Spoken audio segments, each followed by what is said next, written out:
Hi, Travis Chisholm here. I'm going to be talking about an alternative exercise to the back squat, namely the barbell hip thrust. So, the barbell back squat is one of probably the most common exercises performed. It's a very useful exercise, and it has great transferability to most athletic positions, any kind of sport or athletic endeavor.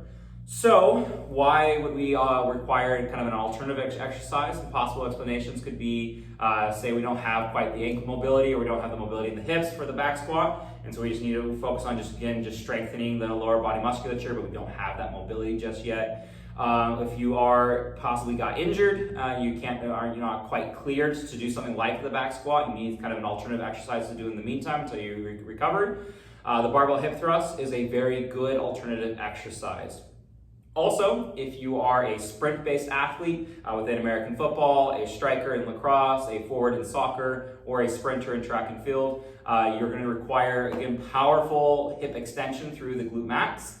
And what we have found through research is that the activation of the glute max through the barbell hip thrust is actually higher than if we performed it with the back squat. So again, if we want to improve the extensionability of the glute max, the barbell hip thrust is going to be one of the best exercises to do that. So to help us, we have a couple of equipment that we are going to need. Obviously, we're going to need a barbell. I highly recommend using something like bumper plates or larger plates, as this will help you get into the exercise a little bit easier. Also, you're going to need something to rest your back against. I have a 12-inch plyo box here. You can use a bench or anything just to kind of help support your back while you're doing this. Also, if you know that you have underactive glutes while you perform exercise, you need to find a way to kind of make sure they're engaged or staying active. You can use a simple resistance band to wrap around your legs while you're doing so. So let's go ahead and get set in. For me, personally, I like to put the band right above the knee. I know some people like to put it just below the knee. As far as I'm aware, I don't know if there's a benefit whether above or below the knee. But for personal preference, I like to have it just above my knee. To get into this, you gotta sit on the ground, roll the bar so it's right on the hips. We don't want it on the thighs, we want it right on the hip. And then you're going to lean the upper back so it's on the plyo box, grabbing the bar, making sure it's nice and centered. And then we are going to lift our hips off the ground and up. Number one thing we want to do when we're in this position is remember, we need to get the hips up in line with the shoulder, hips, and knees. If our hips are beneath the knee and shoulder, we're not going to activate that glute the way that we want. So we want to focus on primarily getting the hips up off the ground and parallel in line with the knees and the shoulders. Just like so.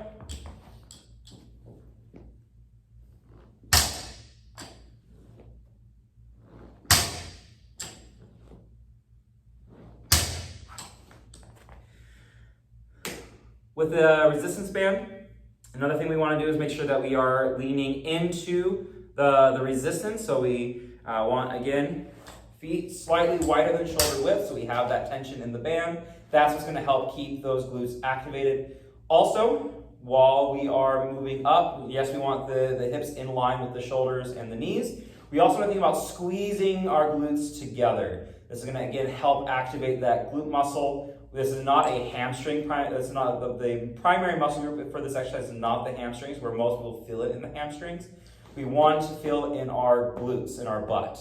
So again, slightly wider than shoulder width, lean into that resistance, lift the hips all the way up and squeeze that butt cheek together.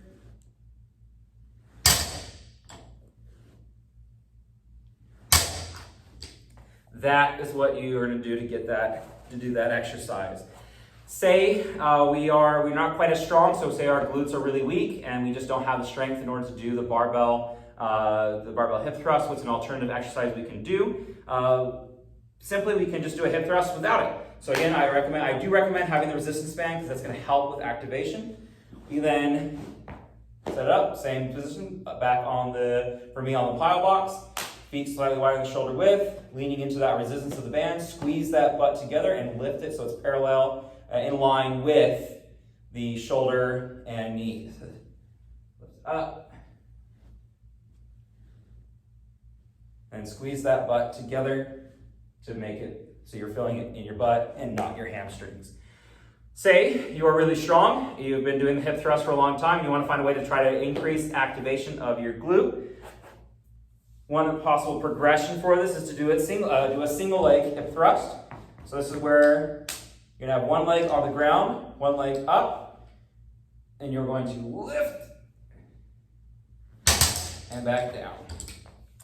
So the single leg hip thrust is a progression, whereas just a body weight hip thrust would be a regression for that action.